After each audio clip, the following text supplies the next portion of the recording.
अच्छे लोग हमेशा दुखी क्यों रहते हैं? आपने महसूस किया होगा कि जो लोग अच्छे कर्म करते हैं वह परेशान रहते हैं, वहीं जो बुरे कर्म करते हैं वह खुशी से रह रहे होते हैं। अच्छे कर्म करने वाले परेशान होते हैं कि आखिर उन्हें इतनी परीक्षा क्यों देनी पड़ रही है, जबकि जो अधर्म की राह में है वह खुश है और जिंदगी का लुफ्त उठा रहे हैं। अगर आपके मन में भी यह सवाल आया है तो आज हम आपको इसका जवाब देंगे। ये जवाब वो है जो भगवत गीता में लिखा है और श्री कृष्ण ने अर्जुन को दिया था। भगवत गीता में वर्णित कथा के अनुसार जब भी अर्जुन के मन में कोई दुविधा होती थी तो वो श्री कृष्ण के पास पहुंच जाते थे। एक बार की बात है, अर्जुन भगवान श्री कृष्ण के समीप आकर बोले कि वो दुविधा में है और इसका जवाब वह श्री कृष्ण से चाहते हैं। श्री कृष्ण ने पूछा कि क्या सवाल है? अर्जुन ने कहा, मुझे यह जानना है कि अच्छे लोगों के साथ हमेशा बुरा ही क्यों होता है, वही बुरे लोग खुशहाल दिखते हैं। अर्जुन के मुंह से ऐसी बातें सुनकर श्री कृष्ण मुस्कुराए और कहा, मनुष्य जैसा सोचता है और महसूस करता है वैसा कुछ नहीं होता है, बल्कि अज्ञानता की वजह से वो सच्चाई नहीं समझ पाता है। अर्जुन उनकी ये बातें समझ नहीं पाए। इसके बाद श्री कृष्ण ने क्या कहा वो जानते हैं। श्री कृष्ण ने अर्जुन से कहा, पार्थ, मैं तुम्हें एक कथा सुनाता हूँ। उसे सुनकर तुम समझ जाओगे कि हर प्राणी को उसके कर्म के हिसाब से ही फल मिलता है। प्रकृति हर किसी को अपनी राह चुनने का मौका देती है। अब वह मनुष्य की इच्छा पर निर्भर करता है कि उसे धर्म की राह चुननी है या अधर्म की। कथा शुरू करते हुए श्री कृष्ण ने कहा, एक नगर में दो पुरुष रहा करते थे।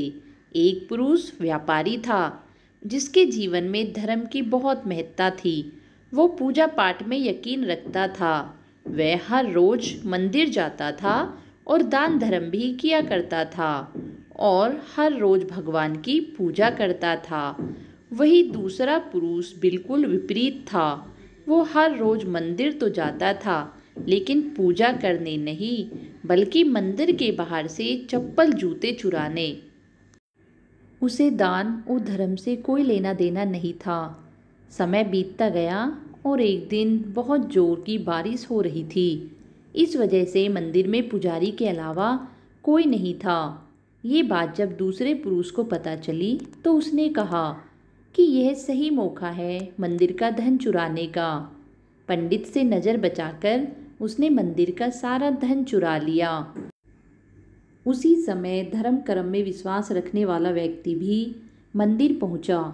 दुर्भाग्य से मंदिर के पुजारी ने उसे ही चोर समझ लिया और चिल्लाने लगे। वहाँ लोग एकत्रित हो गए और उसे बहुत मारा। किसी तरह वो बचते बचाते वहाँ से निकला तो दुर्भाग्य ने उसका साथ वहाँ भी नहीं छोड़ा। मंदिर के बाहर वह एक गाड़ी से टकरा गया और घायल हो गया।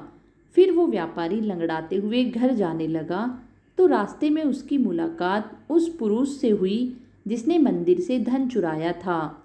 उसने कहा, आज तो मेरी किस्मत चमक गई, एक साथ इतना सारा धन मिल गया। यह सब देखकर उसे बहुत बुरा लगा और उसने अपने घर से भगवान की सारी तस्वीरें निकाल दी। कुछ सालों बाद दोनों की पुरुषों की मृत्यु हो गई।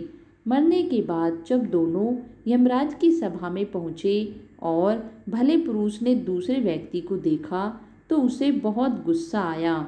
उसने क्रोधित होकर यमराज से पूछ ही लिया, मैं तो हमेशा अच्छे कर्म करता था, दान में विश्वास रखता था, उसके बदले जीवन भर मुझे अपमान और दर्द ही मिला और इस व्यक्ति को नोटों से भरी पोटली।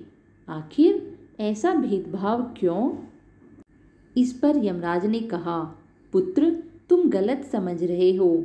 जिस दिन तुम्हारी गाड़ी से टक्कर हुई थी वह दिन तुम्हारे जीवन का आखिरी दिन था, परंतु तुम्हारे अच्छे कर्मों की वजह से तुम्हारी मौत सिर्फ एक छोटी सी चोट में बदल गई।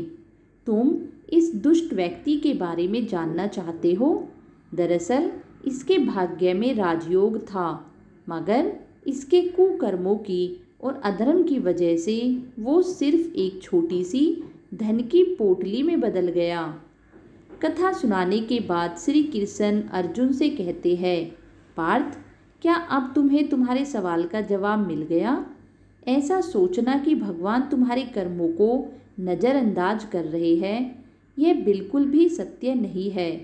भगवान हमें कब क्या किस रूप में दे रहा है, मनुष्य को समझ में नहीं आता है। मगर आप अच्छे कर्म करते रहे तो भगवान की कृपा हमेशा बनी रहती है। इसलिए अपने अच्छे कर्मों को बदलना नहीं चाहिए, क्योंकि उसका फल हमें इसी जीवन में मिलता है। इसलिए मनुष्य का फर्ज है कि वह हमेशा अच्छे कर्म करते रहे, क्योंकि श्री कृष्ण ने गीता में भी बताया है, किसी के द्वारा किया गया कर्म बेकार नहीं जाता, चाहे वो अच्छा हो या बुरा। दोस्तों, अगर आपको हमारी यह कहानी और वीडियो पसंद आए तो कृपया हमारे चैनल को लाइक एंड सब्सक्राइब अवश्य करें। आप सभी को राधे राधे।